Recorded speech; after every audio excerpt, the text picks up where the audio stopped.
नमस्कार, मैं हूं पवन त्यागी। अमेरिका के एक सनकी के बारे में खुलासा हुआ जिसका नाम जॉर्ज सोरस है। उस जॉर्ज सोरस के बारे में जब यह पता लग ही चुका है कि जॉर्ज सोरस भारत के विरुद्ध एक षड्यंत्र रच रहा है और वो भारत की अर्थव्यवस्था समेत मोदी सरकार को गिराने के लिए देश के अंदर बैठे गद्दारों को फंडिंग करने में लगा हुआ है। इस फंडिंग में कुछ पत्रकार और कुछ राजनीतिक दलों के नेता भी शामिल हैं। इसका अब जो खुलासा हुआ है वो उनके बयानों और जो टूल किट की भाषा है उसके आधार पर हुआ है। अब इसमें हमारे देश के विदेश मंत्री एस जयशंकर ने भी बयान दिया है। मीडिया से बात करते हुए उन्होंने कहा कि एक अमेरिका का यदि कोई उद्योगपति यह सोचता है कि जैसा उसके दिमाग में चल रहा है वैसा ही दुनिया में होना चाहिए तो यह हो नहीं सकता।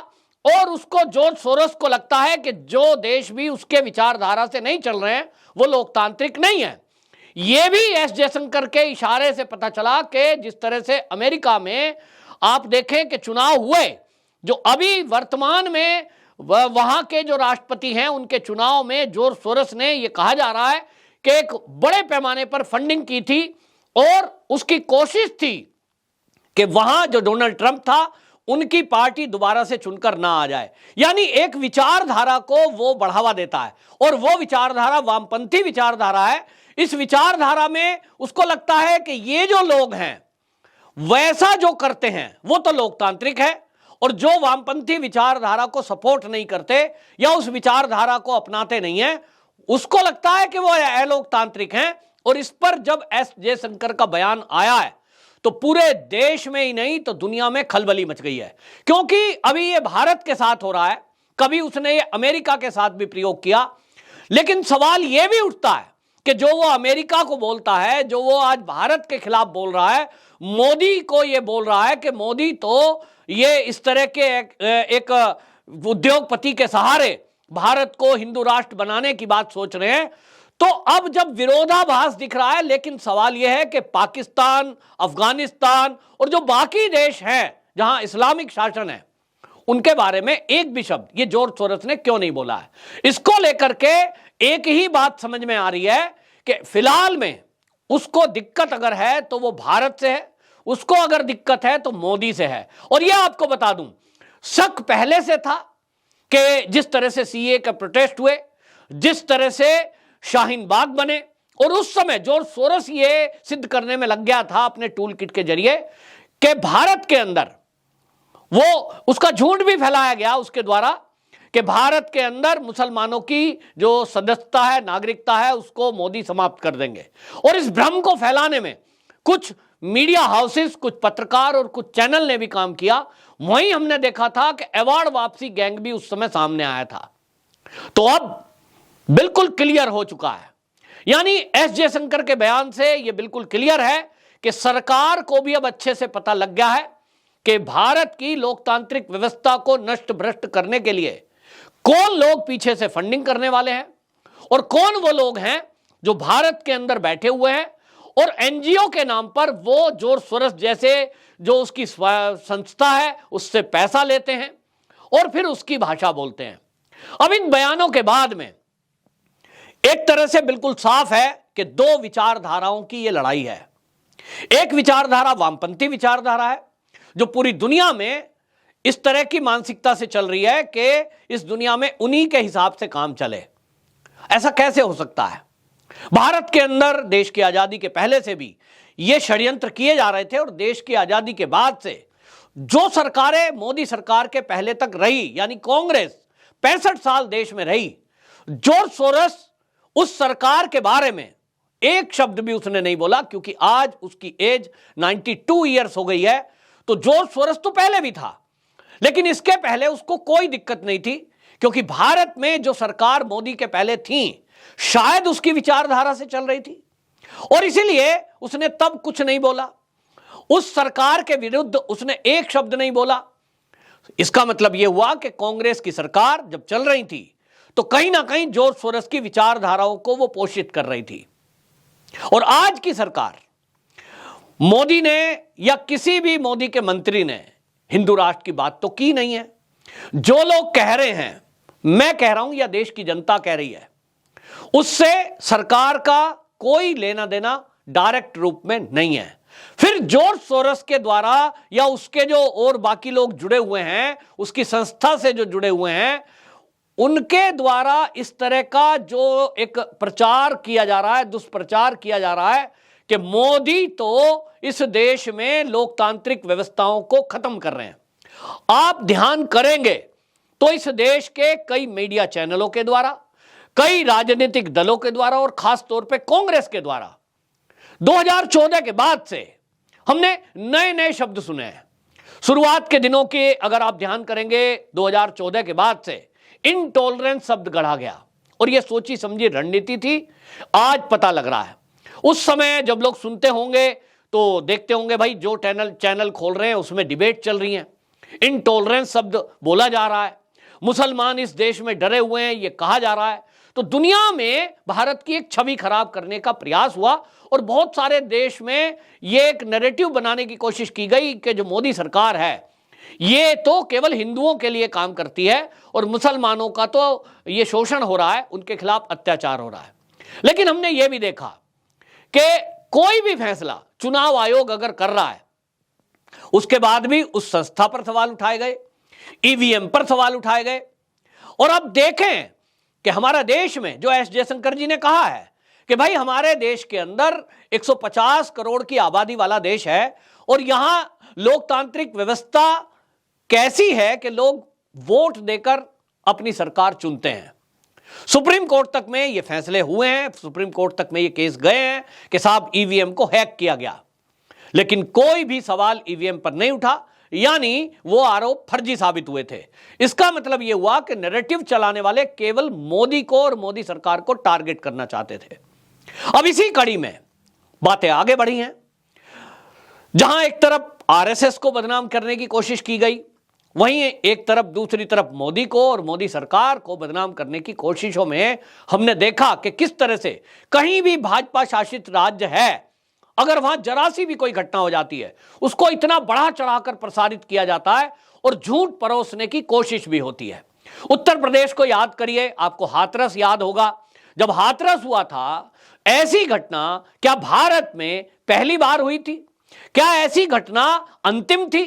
निश्चित रूप से नहीं। भारत के हर कोने में कहीं ना कहीं किसी ना किसी राज्य में इस तरह का बड़ा अपराध होता रहा है और दलितों के विरुद्ध भी होता रहा है।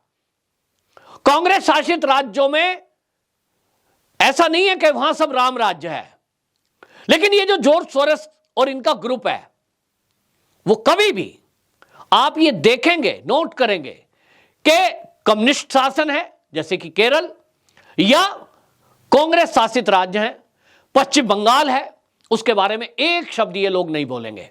पश्चिम बंगाल में कितने बड़े पैमाने पर हिंसा हुई थी विधानसभा चुनाव के बाद, जिस तरह से लोगों के घरों को जलाया गया, महिलाओं के साथ बलात्कार हुए और जिस तरह से वहां पुलिस और प्रशासन लोगों पर अत्याचार कर रहे थे, एफआईआर तक दर्ज नहीं हुई, यह ग्रुप कुछ नहीं बोला। इसका मतलब साफ है कि कहां कांग्रेस की सरकार होगी वहां ये कतई नहीं बोलेंगे। जहां भाजपा की सरकारें नहीं होंगी, निश्चित रूप से जानिए कि ये कुछ नहीं बोलेंगे। इसका मतलब यह हुआ कि एक गठजोड़ हो गया है और उस गठजोड़ को फंडिंग करने वाले, अभी एक जॉर्ज सोरोस का नाम सामने आया है, लेकिन अभी ऐसे और खुलासे होने बाकी हैं कि इस तरह की विचारधारा को पोषित करने वाले दुनिया के अंदर अभी और बड़े बड़े उद्योगपति बैठे हैं। लेकिन जिस तरह से एस जयशंकर जी ने बयान दिया, उनका जो वर्ड था, उस वर्ड को लेकर चर्चा की जा रही है। यह नहीं देखा जा रहा है कि एक व्यक्ति हमारे देश के खिलाफ, चुनी हुई सरकार के खिलाफ एक षड्यंत्र रच रहा है। उस व्यक्ति के विरुद्ध में बात होनी चाहिए, षड्यंत्र के बारे में बात होनी चाहिए, और बात तो यह होनी चाहिए कि एक चुनी हुई सरकार को गिराने के लिए कोई व्यक्ति सोच कैसे सकता है। दूसरी बात, अमेरिका का बैठा हुआ कोई एक उद्योगपति वो हमारे देश के बारे में कैसे टिप्पणी कर रहा है, क्यों यहां की चिंता कर रहा है? यहां जो लोग बैठे हैं, यहां जो न्यायपालिका है, यहां जो चुनाव आयोग है, वो संतुष्ट है। लेकिन एक विदेश का बैठा हुआ व्यक्ति अपने पिट्ठुओं के द्वारा, एक टूल किट के द्वारा भारत को बदनाम करने का षड्यंत्र रचता है और भारत के अंदर बैठे हुए कुछ पत्रकार और राजनीतिक दल उसके सुर में सुर मिलाते हैं। एक शब्द वहां से चलता है, टूल किट तैयार होती है और उस टूल किट पर किस तरह से काम होता है हमने देखा। अभी लेटेस्ट आप देखिए गौतम अडानी को लेकर के जिस तरह से बात की गई। मैंने राकेश टिकैत का बयान सुना है। वो राकेश टिकैत जब हिमाचल में पहुंचते हैं तो वहां ये बयान दे रहे हैं कि साहब बड़े षड्यंत्र के तहत सेब के व्यापार करने वाले लोगों के, वो बोलते हैं साहब 1000 ट्रक रोक लिए और उनको सेबों को सड़ने दिया ताकि अडानी का ट्रक बाजार में जा सके और अडानी के सेब बिक सकें। अब ये जो राकेश टिकैत का बयान है, क्या ये सच्चाई है? निश्चित जानिए ये भी एक टूल किट का हिस्सा है, सच्चाई से लाखों कोस दूर है।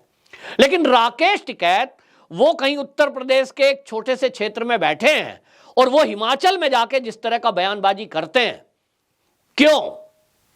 अब इन क्यों का उत्तर आप लोगों को समझ में आ गया होगा। राकेश टिकैत जी के साथ वाले बहुत सारे लोग जो किसान नेता भी रहे, उनके बयान उस समय आए थे। आपको याद होगा जो भारतीय किसान यूनियन भानु है, उनके अध्यक्ष, वो हमेशा लगातार ये कहते रहे, टीवी पर बोलते रहे कि राकेश टिकैत को विदेशों से फंडिंग हो रही है। तब उनके विरुद्ध में बहुत सारे किसान भी खड़े हो गए और कह रहे साहब आप राकेश टिकैत पे सवाल उठा रहे हो, आप किसान नेताओं को बदनाम कर रहे हो, ऐसा कुछ भी नहीं है, हमारा तो जो भंडारा चल रहा है वो आम जनता पैसे दे रही है। आपने दिया होगा, कोई लोग आलू लाए, कोई लोग आटा लाए, कोई लोग सब्जी लाए, ये लिया होगा। लेकिन अब यह खुलासा हो चुका है कि विदेशों से भी भारी मात्रा में पैसा आया, और वो कितना आया तो अरबों में है। अब वो खालिस्तानी मूवमेंट चलाने वालों से आया, जॉर्ज सोरोस के जरिए डायरेक्ट इनडायरेक्ट घूमते हुए आया, वो अलग बात है, लेकिन पैसा आया। अब जॉर्ज सोरोस के इस षड्यंत्र के खुलासे के बाद तय हो गया है, और इसलिए किसान नेता जो बोलेंगे वही भाषा राहुल गांधी बोलेंगे, वही भाषा अरविंद केजरीवाल बोलेंगे। और यह भी अब खुलासा हो गया है कि जिस तरह से भारत की वैक्सीन को लेकर के सवाल उठाए गए थे और अमेरिका की वैक्सीन का फेवर किया गया था, वो ट्वीट हैं, अरविंद केजरीवाल जी के ट्वीट हैं और उन व्यक्ति के ट्वीट हैं जो जॉर्ज सोरोस की संस्था से जुड़े हुए हैं। उसको अरविंद केजरीवाल जी रीट्वीट करते हैं, उसको उदाहरण बनाते हैं, देखिए फला आदमी भी वैक्सीन पर सवाल उठा रहा है। इसका मतलब यह हुआ कि भारत जो भी भारत के हित के काम करेगा उसको सवालों के घेरे में लाया जाएगा, ताकि आम जनता का विश्वास उसके ऊपर ना बने और आम जनता केवल यही सोचे कि जो मोदी सरकार है ये तो उनके हित के लिए कोई काम कर नहीं रही है। आपको बताऊं कि कोरोना इस देश से खत्म हो गया, लेकिन उसके बाद भी ये नैरेटिव चलाने वालों ने नैरेटिव चलाया, कोई बीमारी आई, किसी को हार्ट अटैक आया, बोल रहे हैं वैक्सीन लगवाई थी ना, उसके साइड इफेक्ट से हो रहा है। मतलब दुनिया में कहीं कोई नहीं कह रहा है कि भारत की वैक्सीन में कोई इस तरह की गड़बड़ी थी, लेकिन ये जो टूल किट वाले लोग हैं ये उस वैक्सीन को बदनाम करने के लिए अभी तक कोशिश में लगे हुए हैं। इसी तरह गौतम अडानी का अरबों खरबों रुपए का नुकसान हुआ, तो इससे फायदा किसका हुआ? निश्चित जानिए कि जब एक भारत के उद्योगपति का नुकसान होता है, उसको जब झटका लग रहा है, तो इससे या तो चीन को फायदा हो सकता है, या अमेरिका जो चाहता है कि भारत नीचे ही रहे, वो उनका मुकाबला ना कर पाए, वो जो वामपंथी विचारधारा के लोग हैं उनको फायदा हो सकता है, उनको नैरेटिव सेट करने का मौका मिलता है। लेकिन हमारे भारत के अंदर जो देश के गद्दार लोग बैठे हुए हैं, अब देश के लोगों को उन्हें पहचानना पड़ेगा कि वो किस तरह से विदेशी चैनल, विदेशी अखबार, विदेशी रिपोर्ट और विदेशी उद्योगपति के जरिए भारत को कमजोर करना चाहते हैं, भारत को बदनाम करना चाहते हैं। और इसलिए जॉर्ज सोरोस जैसा व्यक्ति एक सामने आया है, अभी ऐसे अनेक खुलासे होने बाकी हैं, लेकिन यह तो तय है कि 2024 के लोकसभा चुनाव को मद्देनजर रखते हुए यह सारा एक बड़ा गठजोड़ बना है और इस सबको समझने की जरूरत है। विदेश मंत्री एस जयशंकर जी जिस तरह से मेहनत कर रहे हैं, उनकी नीतियों के कारण, उनके ज्ञान के कारण आज भारत के संबंध दुनिया के अधिकतम देशों से बहुत मधुर है। और यह भी चीन के लिए परेशानी का एक कारण बन रहा है, क्योंकि चीन के विरुद्ध एक माहौल बन गया है। चीन के विश्वास खत्म हो गया है और लोग ज्यादातर ये सोचते हैं कि चीन से व्यापार न करके भारत से व्यापार किया जाए, क्योंकि भारत एक भरोसेमंद देश है और वहां की नीतियां भरोसेमंद हैं। ये चीन के लिए झटका है और इसीलिए डायरेक्ट इनडायरेक्ट इसके पीछे चीन है। और अब जिस तरह की बातें हुई हैं, आप ये देखें कि इसको लेकर के अब उद्योगपतियों को भी एक बयानबाजी आ गई है सामने। मैं पहले से कहता रहा हूं कि भाई अभी अडानी टारगेट किया गया है, निश्चित जानिए कि अगला हमला अंबानी पे होगा, उसका हमला हो सकता है फिर महिंद्रा पे हो, उससे आगे फिर टाटा पे हो या किसी पर भी हो, क्योंकि उनका मकसद तो भारत के उद्योगपतियों को टारगेट करना है। बिल्कुल ठीक ऐसे है जैसे कभी हमारे देश में आक्रमणकारी बाहर से आए थे। जब मुगल आए थे तो वो एक कोने में भारत में आक्रमण उन्होंने किया, लेकिन दूसरा राजा इस बात में इंतजार करता रहा, बोला हमारे राज्य में तो आ ही नहीं सकता, हम तो बहुत मजबूत हैं, जब हमारे यहां आएगा ना तब हम देख लेंगे। और इस तरह से भारत के अनेक राजा एक दूसरे के साथ खड़े नहीं हुए और इसी कमजोरी का फायदा उठाकर मुगलों ने भारत में घुसपैठ करनी शुरू की तो दिल्ली तक आ गए। आज इस बात को समझने की आवश्यकता है कि आज तोप, गोला, गोली, फाइटर प्लेन, इससे हमला नहीं है, आज सूचनाओं के द्वारा हमला किया जा रहा है।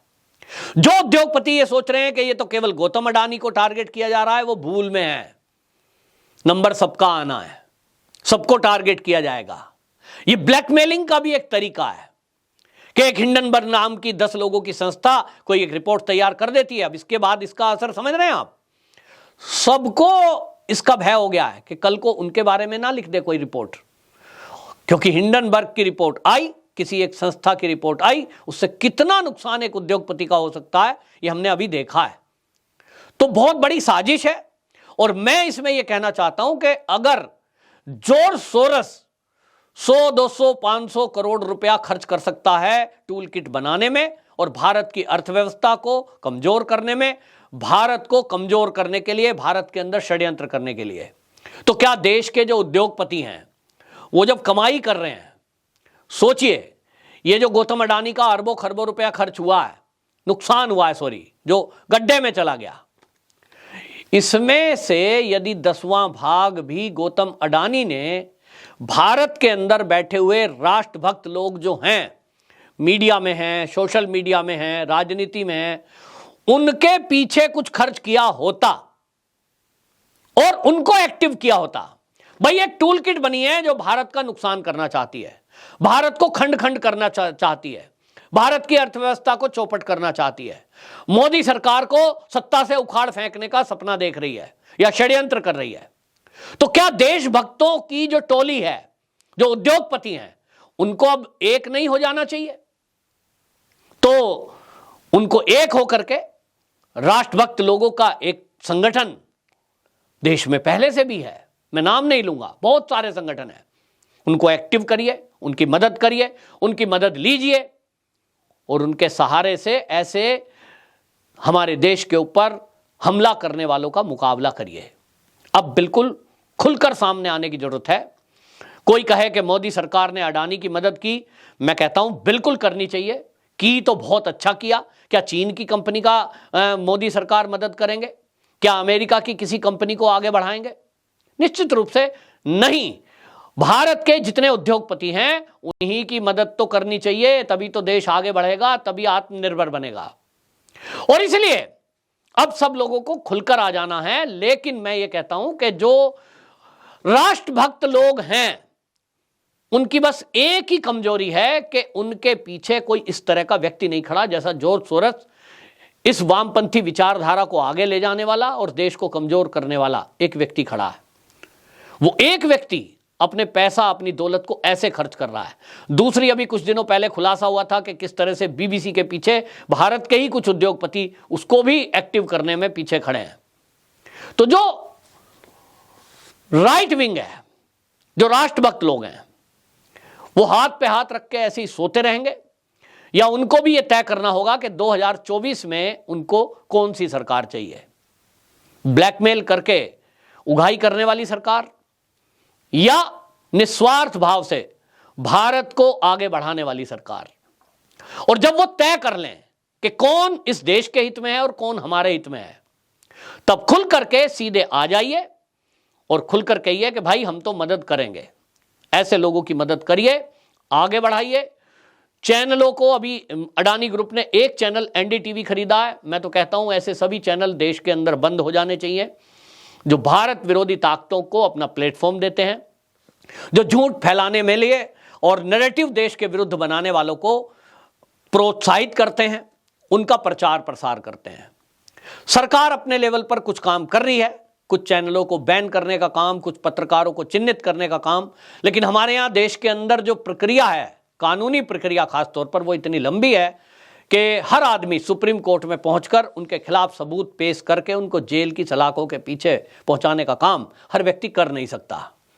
उसके लिए भी एक संगठन की आवश्यकता है। और इसीलिए आपको बता दूं, डीएलएफ कंपनी के मालिक हैं केपी सिंह।